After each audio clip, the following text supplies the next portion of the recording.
Es una de las historias sobre ovnis más extraña jamás contada. En Aurora, Texas, el 17 de abril de 1897, hubo testigos que informaron haber visto una nave voladora 5 años antes de que despegaran los hermanos Wright. Lo que voló sobre Texas en 1897 no era obra del hombre. Hay pruebas de que un ovni se estrelló aquí en 1897. Entre los restos se descubrió un cadáver muy desfigurado que, según describieron los periódicos, no era un habitante de este mundo. Fue enterrado en el cementerio de la localidad y nació la leyenda. Algunos lo llaman leyenda popular, otros el mayor acontecimiento de la historia de la humanidad. Creo que no existe un ejemplo mejor de ovni. ¿Hecho o ficción? ¿Verdad o mito? Acompáñenos a abrir los informes ovni del Roswell de Texas.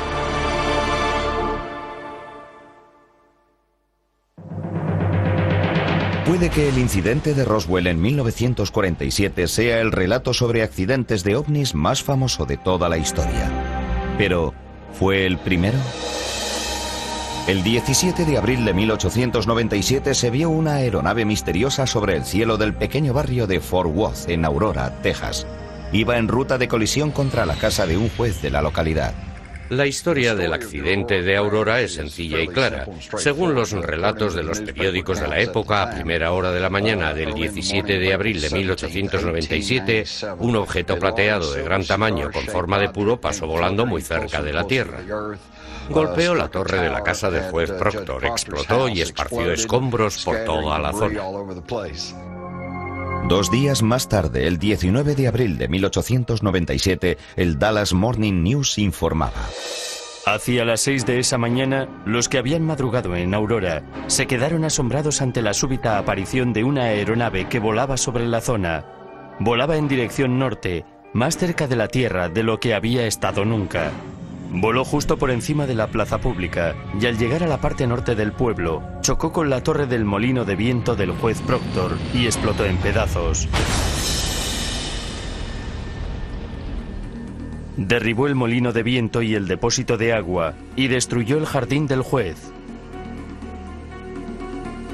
Según una leyenda local, muchos de los vecinos de Aurora corrieron hacia la casa del juez J.S. Proctor para ayudar en lo que pudieran. Lo que vieron al llegar escapaba a su comprensión. El Dallas Morning News informó que había algo o alguien en la nave.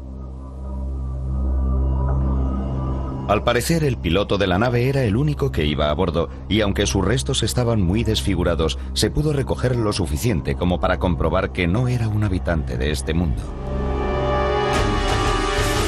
T.J. Wims, responsable en la zona del Servicio de Señales del Ejército de los Estados Unidos y experto en astronomía, dijo que, en su opinión, el piloto era nativo del planeta Marte. En su descripción, dijo que tenía aspecto y forma de extraterrestre y que se trataba de un marciano. En aquella época, solo se hablaba de marcianos en las obras de ciencia ficción, así que no sería de extrañar que se dejara influenciar por la literatura. Por supuesto, no estaba allí, así que no puedo decir con seguridad quién pilotaba la nave. Todo lo que tengo son los relatos de los periódicos, y dejaron bien claro que los restos indicaban con claridad que no era un habitante de este mundo. Según el registro de Fort Worth, el extraterrestre no sobrevivió. Se le dio cristiana sepultura en el cementerio del pueblo. Arrojaron los restos de la nave a un pozo. La gente del pueblo quería olvidar aquellos hechos. No digo que quisieran fingir que no había ocurrido, pero era algo que seguramente les superaba. Se colocó una pequeña piedra sobre el lugar para señalar la tumba del piloto de la aeronave. Pero lo cierto es que no ha podido descansar en paz. El paso del tiempo ha ido dejando cada vez menos testigos presenciales de los hechos de abril de 1897. Al final, la historia se convirtió en leyenda, un cuento que algunos consideran pura ficción. La finca del juez Proctor se vendió. Los periódicos dejaron de hablar del incidente de Aurora y la tumba pasó a ser poco más que una curiosidad. Mi primera reacción sobre el asunto de Aurora, lo admito, fue de escepticismo. Pero si quieres ser historiador, tienes, cuanto menos, que hacer un esfuerzo por descubrir la verdad. Por eso inicié la investigación. Cuando comencé la investigación descubrí que en la historia había algo más que el incidente de Aurora. Acudí al Dallas Morning News, dando por supuesto que la historia había sido titular de primera página. No lo había sido, estaba enterrada en mitad de la página 5, y lo que me intrigó fue que ni siquiera era la primera noticia sobre aeronaves de la página. De hecho, había más de una decena de artículos sobre aeronaves misteriosas en la edición del 19 de abril. Hubo por lo menos 16 en la zona en los días previos a este incidente. 16 casos comunicados por personas respetables, como hecho destacable. A finales de noviembre de 1896, miles de testigos afirmaron haber visto una aeronave misteriosa sobre California, a 2.400 kilómetros de allí. Durante los meses siguientes, los relatos se extendieron a más de 20 estados, desde California hasta Michigan. Solo en Texas, entre abril y mayo de 1897, se vieron aeronaves en más de 30 condados. Durante aquellos 2 meses del año 1897, cientos de tejanos vieron algo en el cielo nocturno de Texas. Lo describían como un objeto en forma de puro. Algunas personas dijeron que tenía luces, otras dijeron que no. Algunos decían que podía ir a 300, 250, 500 kilómetros por hora. Podía hacer cosas imposibles para las aeronaves actuales. La velocidad máxima de la época la alcanzaban los trenes entre 50 y 60 kilómetros por hora. Que gente respetable dijera que algo había volado sobre su cabeza a 160 kilómetros por hora equivaldría a decir ahora que algo ha pasado a 1.600 kilómetros por hora. El historiador de Texas, Wallace Carrington, centró la investigación del incidente en los supuestos testigos citados por los artículos de la prensa. Lo que intentaba demostrar era que se trataba de personas reales. Me alegró mucho descubrir que era así. Eran personas reales. Cuando escuché por primera vez aquellas historias de las aeronaves, me emocioné. No se trataba de un incidente aislado. Gente de todo el país estaba teniendo esa misma experiencia. Eso daba validez al asunto. ¿Qué estaban viendo? ¿Qué pensaban? No estoy seguro de que lleguemos a saber lo que vieron. De lo que estoy seguro es de que vieron algo. ¿Pudo ser un globo? Quizá. No pudo ser un avión porque no existía.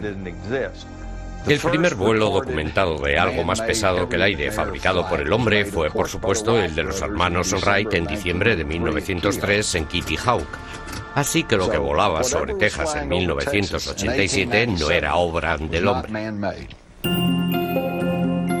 Aunque los globos de aire eran de uso común a finales de la década de 1800, no podían realizar maniobras complicadas como los giros en ángulo recto y los cambios rápidos de altitud que describían los testigos. Se patentaron aeronaves bastante avanzadas, pero no hay documentos que indiquen que alguna volara durante aquella época. Estamos hablando de algo que no existía en el año 1897 y que sin embargo fue visto por literalmente miles de personas. Si existe un ejemplo mejor de ovni, no lo conozco. Poco después de que se informara del accidente de Aurora, cesaron los avistamientos. No tardaron en surgir las preguntas. ¿Eran reales estos avistamientos o formaban parte de una broma gigantesca? Si restamos las bromas conocidas, si nos olvidamos de ellas, nos quedan cientos de avistamientos realizados por personas comunes y corrientes que simplemente habían visto algo y querían contarlo. A lo largo de los años hemos investigado cientos, miles de informes sobre ovnis. Los han visto, han aterrizado, se han ido volando. En Aurora vieron algo que se estrelló y había un ocupante. Por eso, para mí, es el mejor caso de aeronaves para investigar.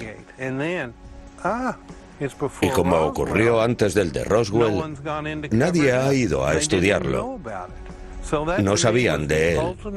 Así que para mí era el mejor caso para probar o para desmentir estos fenómenos. Aurora, Texas, 1897, 50 años antes de Roswell. Los periódicos informaron que un hombre del espacio había sufrido un accidente y que había sido enterrado en el cementerio local de Aurora.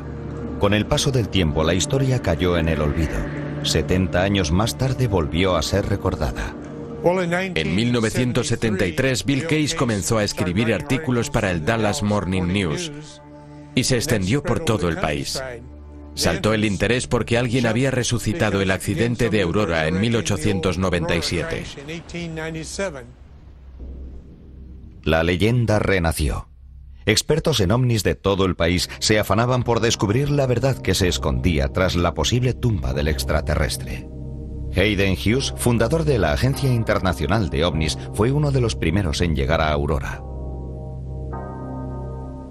El de Aurora era un caso extraordinario, porque había un accidente de aeronave para estudiar, y porque si el piloto había sido enterrado, se podía exhumar el cadáver.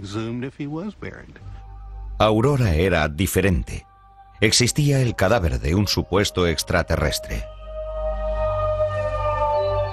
Hay muy pocos cuerpos o cadáveres recuperables relacionados con los ovnis, y ninguno tan bien documentado como el caso de Aurora. Doy por cierto que era el piloto de la nave, tal como dijeron.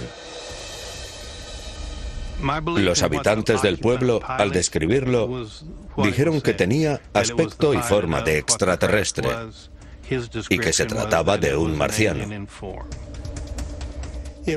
Era de baja estatura, lo que coincide con el tipo de criaturas que se ve con más frecuencia a bordo de los ovnis.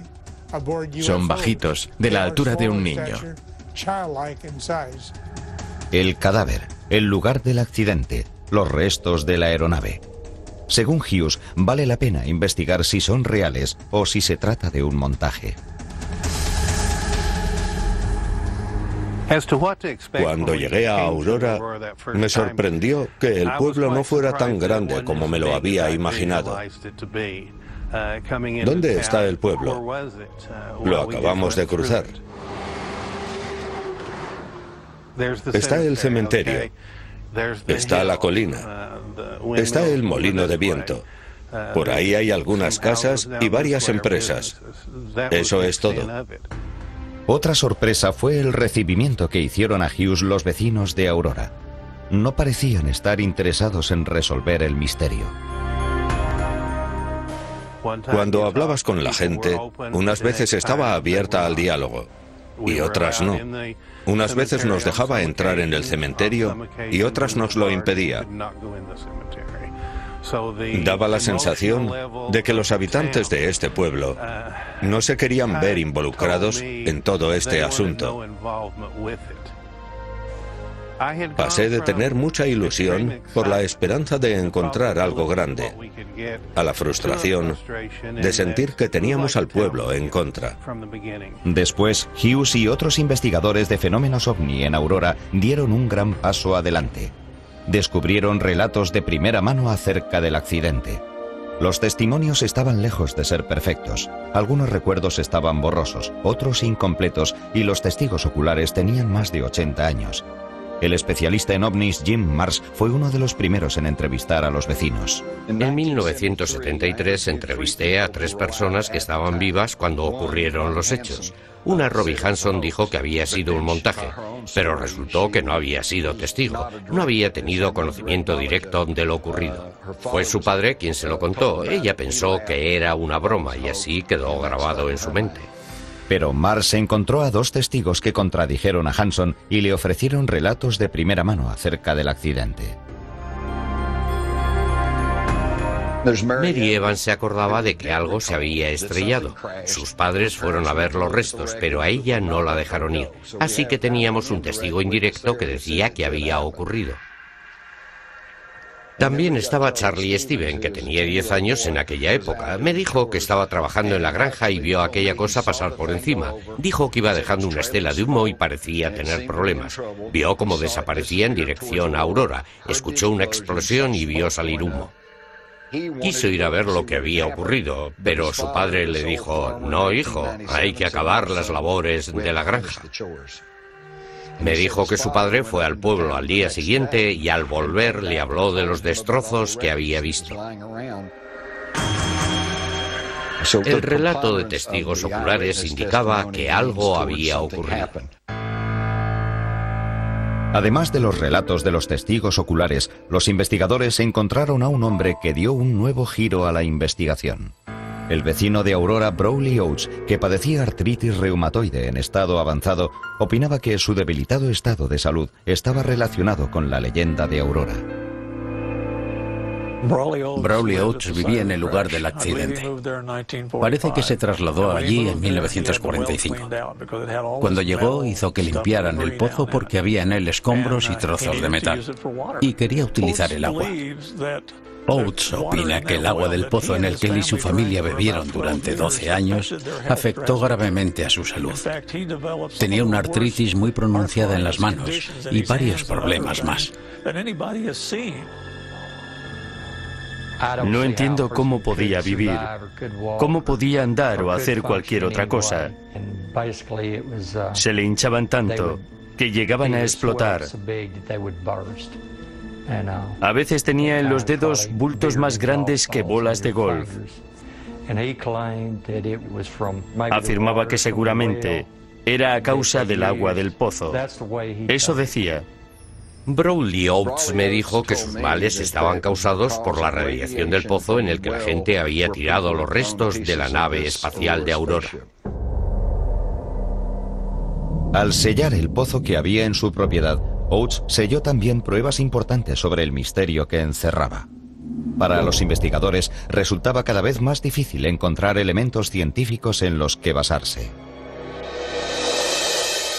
No podemos basarnos en leyendas. Necesitamos pruebas científicas que se puedan llevar ante un juez de que los hechos ocurrieron tal y como decimos. En 1973, los investigadores acudieron al lugar del accidente y al cementerio. Esperaban encontrar alguna prueba que hubiera aguantado los 75 años transcurridos desde el accidente.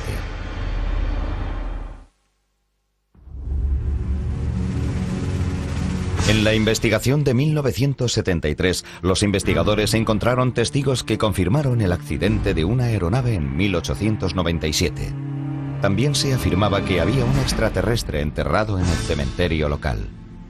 Pero aunque contaban con testimonios, los estudiosos de los ovnis se dieron cuenta de que necesitaban pruebas científicas. Esperaban encontrar restos del accidente en la propiedad que había pertenecido al juez J.S. Proctor. Sobre lo que sucedió con el metal, solo hay especulaciones. Lo más probable es que se llevaron las partes grandes y el resto que lo arrojaran al pozo. Encontrar el pozo fue fácil, pero los investigadores pronto se encontraron con un problema. El nuevo propietario, Brawley Oates, había sellado el pozo hacía varios años. Había una losa de cemento de 2,5 metros de lado. Moverla suponía un trabajo complicado. Desanimados, los investigadores decidieron buscar pistas en otras zonas de la propiedad. Recorrieron el lugar. Cuando el detector sonaba, cavaban. Encontraron varias cosas. Algunas cosas que se encuentran normalmente en una tierra que se ha labrado durante años. Se extrajeron del lugar del accidente tornillos, clavos y otros muchos objetos identificables. Pero hubo algo que les llamó la atención. Uno de los que había venido de Corpus Christi, Texas, encontró una pieza muy interesante que analizó John Chasford.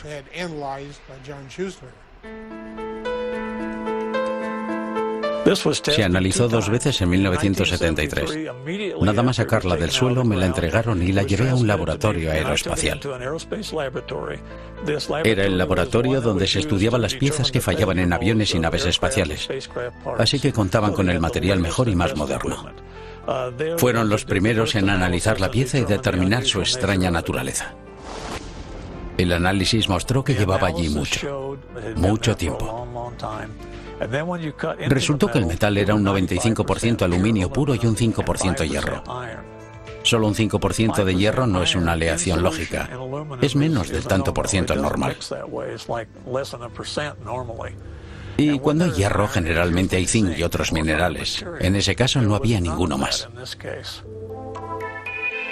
Aunque el laboratorio aeroespacial que hizo el primer análisis de la muestra ha pedido permanecer en el anonimato, Schuessler ratificó el resultado en los laboratorios Nastas de Houston, Texas. Según Schuessler, ambos laboratorios llegaron a la misma conclusión. Intrigado, pidió a los laboratorios que siguieran analizando la muestra para determinar su origen.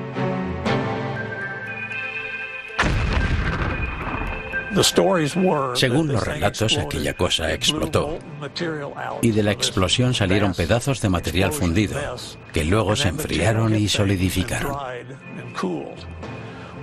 El examen estructural del material mostró que se había enfriado en tierra por la acción del aire después de haberse fundido en el aire. La estructura coincidía perfectamente con los relatos. ¿Había descubierto Schuessler la prueba definitiva del accidente de Aurora?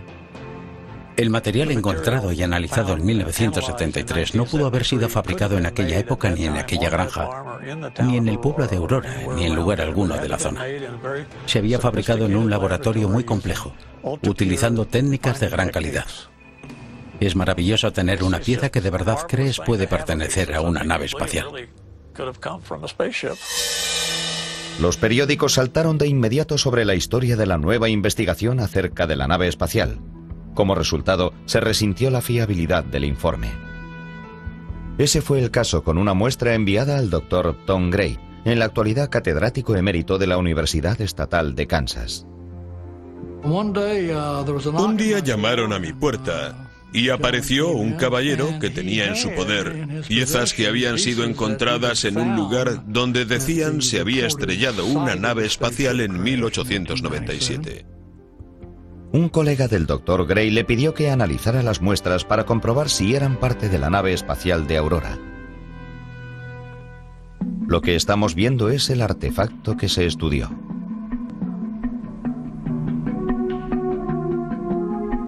Enseñé esta pieza a mi suegro unos días después de hacer los análisis. Lo primero que dijo fue: ¿de dónde has sacado esa rueda móvil de bomba de agua? Así que supe con seguridad que no provenía de una nave espacial. Una vez determinado que la primera muestra era de este mundo, el Dr. Gray analizó las 2 tiras de metal restantes. Después de descubrir que estaban hechas principalmente de hierro, hizo un hallazgo poco usual. Para probar sus propiedades magnéticas, las coloqué en presencia de otro metal imantado y no interactuaban con el imán. Me pareció bastante interesante. Perplejo, el Dr. Gray acudió a un experto en metalurgia para que diera una segunda opinión sobre su desconcertante hallazgo. Las aleaciones de hierro y zinc pueden ser magnéticas o no, dependiendo de cómo se hayan enfriado. El Dr. Gray envió su historia, junto a sus conclusiones, al periódico de su institución académica. Cuando el artículo apareció al día siguiente en el periódico del campus, el titular decía más o menos: físicos encuentran hierro no magnético en el lugar del accidente de la nave espacial de Aurora. No aparecía ni una palabra en el artículo diciendo que había hablado con un experto en metales para buscar la explicación. Por así decirlo, habían levantado la liebre. Como consecuencia de ellos, el Dr. Gray, sus descubrimientos sobre el pedazo de la nave espacial de Aurora se convirtieron en parte de la leyenda. Pero esta parte de la historia estaba mal expresada. Los periódicos a veces se dedican a informar de lo que consideran noticia, que no es necesariamente la noticia real. La verdad del tema es que aquellos objetos eran el tipo de cosas que sería lógico encontrar en cualquier granja de Aurora, Texas. Después de recoger todos los objetos que pudieron del lugar del accidente, los investigadores dirigieron su atención hacia el cementerio de Aurora. La gente dijo que un cuerpo había salido despedido de la nave y que estaba bastante destrozado. También contaban que le habían dado cristiana sepultura en el cementerio local. Intentamos determinar cuál era la parte más antigua del cementerio. Lo lógico era comenzar a buscar por allí. Empezaron a dar vueltas por la zona y uno de los vecinos del pueblo dijo que no estaban buscando en el lugar correcto, que tenían que buscar un árbol centenario y nudoso con un gran panal. Los investigadores fueron hasta él y encontraron una piedra pequeña con algo que parecía una aeronave grabado en ella. Además de quedar convencidos de que habían encontrado la tumba del hombre del espacio, los investigadores de la Red Mutua de OVNIs, o MUFON, hicieron otro descubrimiento sorprendente. Cuando fueron a la tumba donde estaba la piedra, los detectores de metales marcaban los mismos decibelios que en la zona del accidente donde recogieron las muestras. Walter Andrews, exdirector general de MUFON, creía que había una conexión entre las muestras localizadas en el lugar del accidente y lo que detectaban dentro de la tumba. El hecho de que hubieran detectado metal dentro de la tumba indicaba que además del cadáver, habían enterrado pedazos de metal procedentes del lugar del accidente. Algo de gran importancia porque une las dos cosas. Para descubrirlo, se envió una carta certificada a cada uno de los miembros de la Asociación del Cementerio de Aurora, pidiendo permiso para exhumar el cadáver. Fue imposible hacerlo, porque la Asociación del Cementerio se negó en redondo y pidieron una orden judicial para impedirlo. El día en que pensaban lanzarse sobre el cementerio, pidieron al sheriff del condado de Wise que pusiera algunos agentes, y así lo hizo.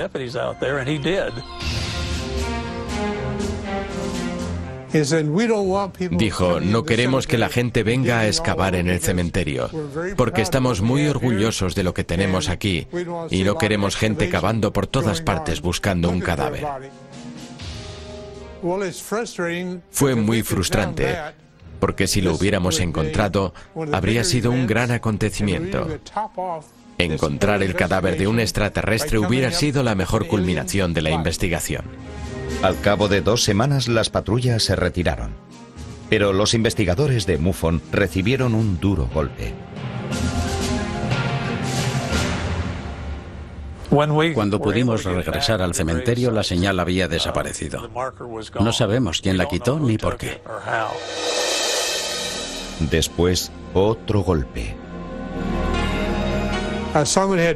Alguien había introducido en la tierra un tubo de 7 centímetros y al parecer había sacado el metal a través de él. Cuando llegaron los investigadores de MUFON, no encontraron restos de metal con el detector de metales. Lo que podría haber sido una prueba para autentificar el misterio del ovni de Aurora había desaparecido. ¿Era un verdadero Roswell de Texas? Eso era lo que los investigadores esperaban descubrir en 1973. Pero, como ocurrió con la historia de Roswell en 1947, la leyenda de Aurora, Texas, se iba haciendo más grande y más complicada a medida que pasaban los días. En cuanto podían, los escépticos desafiaban a los periodistas y a las agencias de investigación como MUFON y la Agencia Internacional de OVNIs, intentando desacreditar sus investigaciones. Las teorías iban desde globos surcando el cielo hasta la posibilidad de que la leyenda de Aurora fuera un invento para salvar a un pueblo en decadencia. La teoría más extendida para explicar el misterio aéreo del año 1897 era que se trató de un globo. Por desgracia, es físicamente imposible que hubiera sido un globo. No existen globos que puedan elevarse o descender a gran velocidad. No pueden hacer giros en ángulo recto. No pueden ascender y descender en vertical. Sencillamente no pueden. No creo que la teoría del globo sea verosímil, debido a la detallada descripción que tenemos de las aeronaves de la época. Incluso el gobierno, en la década de los años 40, afirmaba que algunos pilotos habían perseguido globos. Incluso se dijo que el famoso accidente de Roswell había sido un globo de gran altitud que se había estrellado. Esa teoría lleva tiempo circulando. Ante estos hechos, muchos desecharon la teoría del globo. Otros escépticos dijeron que la leyenda de Aurora podía ser una historia inventada por el autor del artículo en el Dallas Morning News del 19 de abril de 1897. En mi opinión, la historia de Aurora fue urdida por S.E. Haydon. He encontrado personas que creen recordar que sus antepasados les dijeron que Haydon era un bromista empedernido. La del año 1897 fue una broma genial, aunque no se ha reconocido como tal. He oído comentar que el autor del artículo, el señor Hayden, era un bromista y un embaucador. No he visto pruebas de ello, y no han aparecido más artículos que resultaran ser falsos. Aunque algunos expertos contradicen a Carrington, él ofrece un argumento convincente para apoyar su afirmación. Si Haydon hubiera actuado como periodista y no como embaucador, me resulta muy extraño que no completara la historia diciendo, por ejemplo, me mostraron la tumba del extraterrestre, colocamos una pequeña lápida en ella, alguien pronunció una oración y fue una ceremonia muy bonita. Resulta lógico, pero no lo hizo. La alcaldesa de Aurora, Texas, Barbara Bramer, ha dedicado muchos años a investigar la historia del pueblo y cree que su aportación puede resolver la leyenda de Aurora. La leyenda, por lo que he podido leer, comenzó después de varios desastres ocurridos en el pueblo. El primero de esos desastres fue una plaga terrible de gorgojo que destruyó la principal fuente de ingresos de Aurora, la cosecha de algodón. Poco después, hubo un incendio en la parte oeste del pueblo que destruyó varios edificios y en el que murieron varias personas. Las muertes no terminaron ahí. Poco después del fuego, una epidemia de fiebre maculosa estuvo a punto de acabar con la población de Aurora. Fue en 1896. Todos los que pudieron se fueron. Todo el pueblo estaba en cuarentena. La gente solo salía de sus casas para ir al cementerio a enterrar a alguien. A principios de la década de 1890, Aurora vio un rayo de esperanza. El ferrocarril iba a llegar hasta el pueblo proporcionándoles el alivio económico que tanto necesitaban. Llegaron a colocar un ramal en esta dirección para el ferrocarril. La otra vía iba a venir del oeste, pero se interrumpió a 43 kilómetros de aquí. Pasó a llamarse el ferrocarril que nunca existió. El pueblo estaba económicamente hundido y la moral de los vecinos por los suelos. Hay quien piensa que fue esta cadena de acontecimientos lo que dio motivo al nacimiento de la leyenda de Aurora.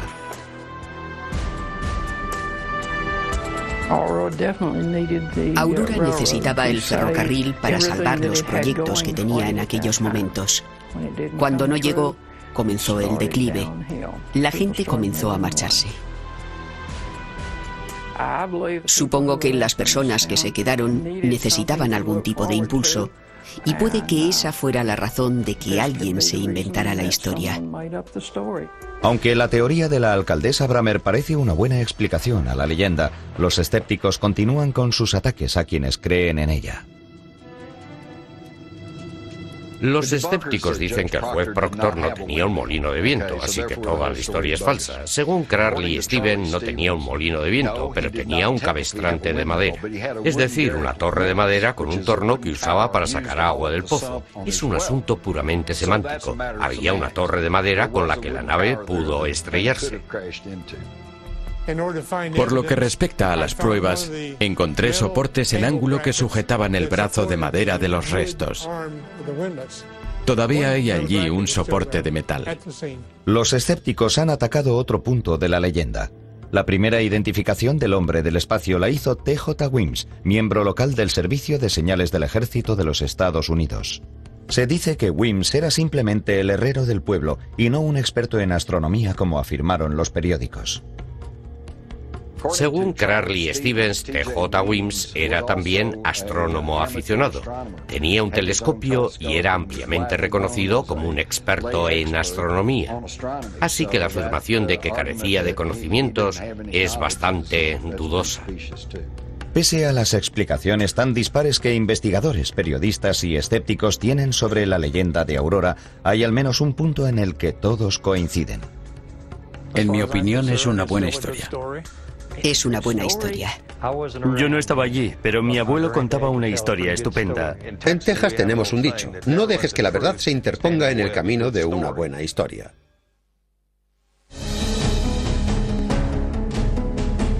Han pasado más de 100 años desde que la tranquilidad de Aurora, Texas, se vio supuestamente alterada por el choque de una aeronave misteriosa. Igual que en el incidente de Roswell, Nuevo México, que supuestamente tuvo lugar en 1947, puede que jamás se sepa la verdad. Para algunos estudiosos de los ovnis, este caso de 1897 puede que sea la clave para resolver de una vez por todas el fenómeno ovni. Lo destacable del suceso de Aurora es que quedó un cadáver para ser estudiado y que durante aquella época hubo avistamientos en la zona central de Estados Unidos que coincidían en la descripción. Hemos visto lo ocurrido en Roswell, hemos visto lo ocurrido en otros avistamientos, pero este es el que tiene la respuesta. La clave está en que ocurrió antes de la censura moderna y que todavía no ha ido nadie a ocultarlo. Aunque en su apogeo el pueblo llegó a tener 3.000 habitantes, en la actualidad solo viven en él unas 400 personas. Puede que su población haya disminuido, pero la controversia que rodea a su visitante más famoso no ha dejado de crecer. Salvo para otra cosa, el relato del accidente de la misteriosa aeronave ha servido para dividir a la población de Aurora en creyentes y escépticos. La leyenda es lo que más fama da a Aurora, es lo que más ha durado. Para algunas personas es una broma simpática. No creen que ocurriera de verdad. Se ríen porque opinan que es una patraña. Se trata de un asunto de fe. Me di cuenta cuando empecé a investigar en Aurora. La mitad de la gente decía, no, es una simple patraña. Y la otra mitad, sí, ocurrió de verdad. Creo que tienen la sensación de que la gente se ríe del pequeño pueblo de Aurora, aunque su población actual no tiene nada que ver con el misterio de la aeronave. Tengo la sensación de que es algo en lo que no quieren involucrarse. Pese a la división que hay en el pueblo respecto a la famosa leyenda, en 1976 se colocó una placa en el cementerio que supuestamente alberga los restos del extraterrestre. Debido a que la lápida auténtica fue robada hace más de 30 años, es imposible saber dónde está exactamente el cadáver del piloto.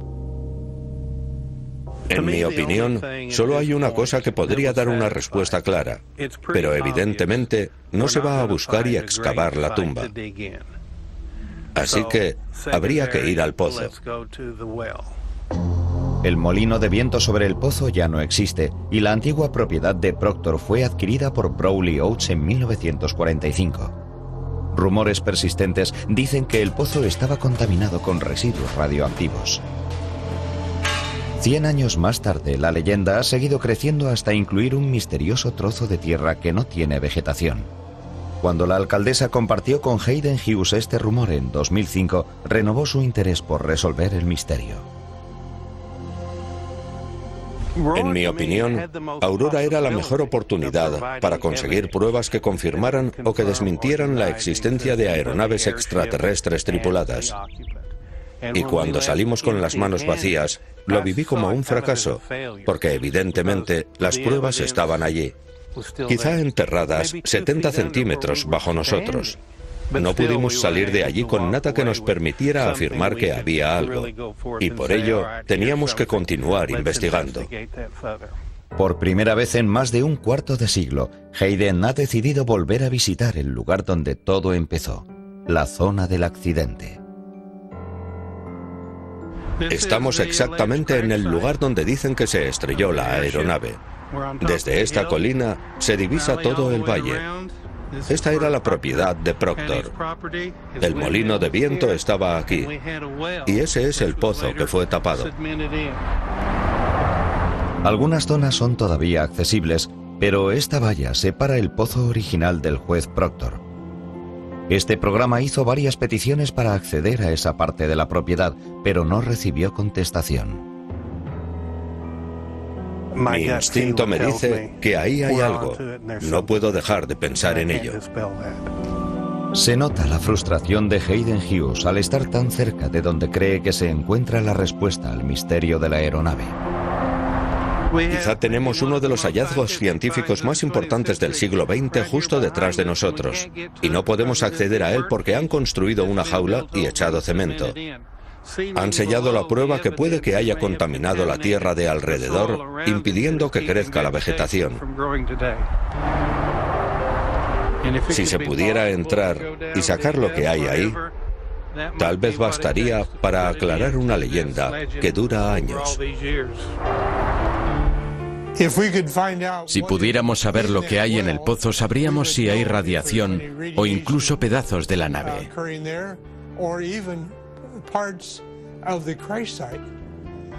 Cuando explotó la nave, puede que algunos pedazos fueran a parar al pozo. La mayoría de la gente busca solo en la superficie, no se molesta en profundizar. Es interesante hacer notar que hemos regresado al lugar donde todo esto comenzó. Hasta que podamos pasar al otro lado, hasta que podamos tomar muestras de tierra o bajar al pozo, la historia seguirá igual, creciendo y creciendo, y dando vueltas en círculo.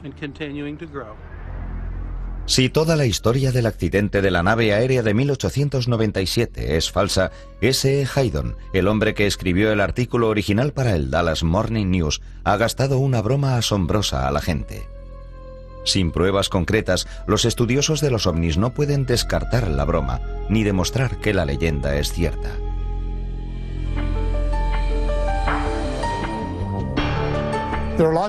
Hay muchas leyendas e historias que se transmiten boca a boca y por los recortes de prensa.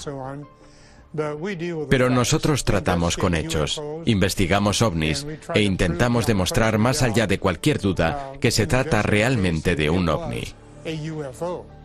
Yo diría que las probabilidades de que el accidente fuera real son de un 85%. Creo que hay claros indicios de que sí ocurrió. El accidente de la nave espacial en Aurora en 1897 es la pieza que falta en el puzzle de la controversia sobre los ovnis, porque ocurrió hace mucho. Ahora los escépticos dicen, era un avión sin identificar, un satélite comercial o militar, o incluso un experimento secreto del gobierno. A menudo pienso, ¿no sería fantástico tener un ejemplo de ovni bien documentado de antes de que esas cosas estuvieran en el aire? Y ese es el accidente de Aurora, Texas, en 1897. Estamos bastante seguros de que hubo una colisión. Así lo indican todas las evidencias físicas y los relatos que hemos podido recopilar. Todo ajusta, todo encaja. No es una patraña, no es una historia inventada.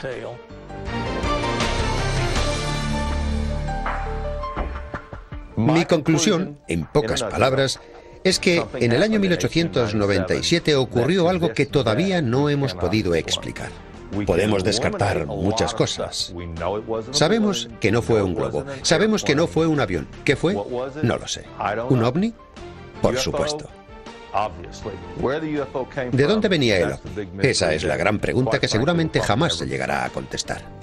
¿Se sabrá alguna vez toda la verdad sobre el caso Aurora? No lo sé. Me gustaría pensar que hay un extraterrestre en la tumba, pero puede que no lo haya. Así son las leyendas.